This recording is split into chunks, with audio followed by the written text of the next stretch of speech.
Bismillah, elhamdülillah ve salatu ve selamu ala Resulillah. Sahihul Bukhari Kitabul Cihad ve Siyar 2785 numaralı hadis Abu Hurayra radhiyallahu anhudan rivayet kılıngan.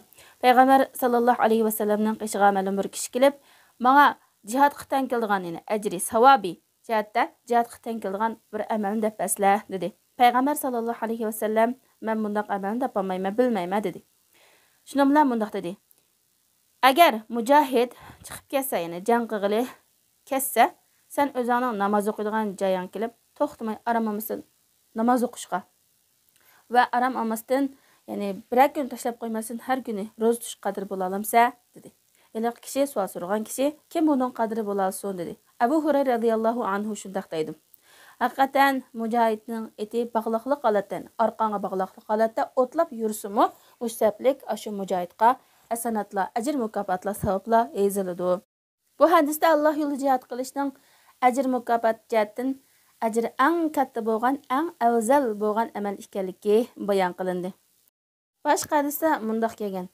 Agar bir kishi Allah yo'lida ot bog'lasa va Allohdan ajr umid qilib u otga chiqim qilsa, etining qo'sqi to'ysin, oshqasin, usab ketsin yoki susuzlik qansin, hatto suydagi tezaklargachilik qiyomat kuni shu ot bog'lagan kishining yaxshilik tarozisida bo'ldiganligi bayon qilingan.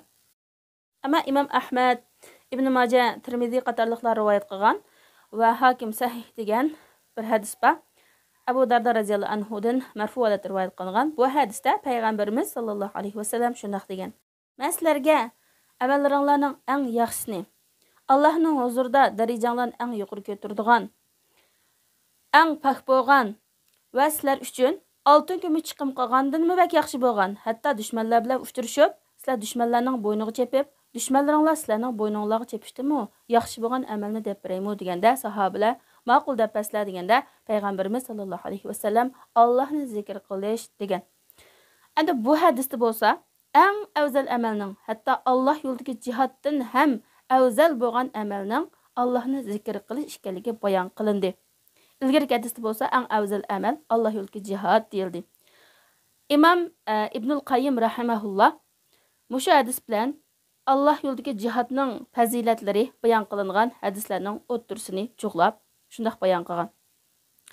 Allohni zikr qilib turadigan kishining ajr mukofoti Allohni zikr qilmaydigan mujohiddan katta bo'ldi. Ammo davomli Allohni zikr qilib turadigan mujohidning ajriga hech qanday amalning ajri tenglashamaydi. Ya'ni Alloh yo'lidagi jihadga davomli Allohni zikr qilish qo'shilsa, bu ajri eng katta bo'lgan, darajamizni eng yuqori ko'taradigan amal bo'ladi degan gap.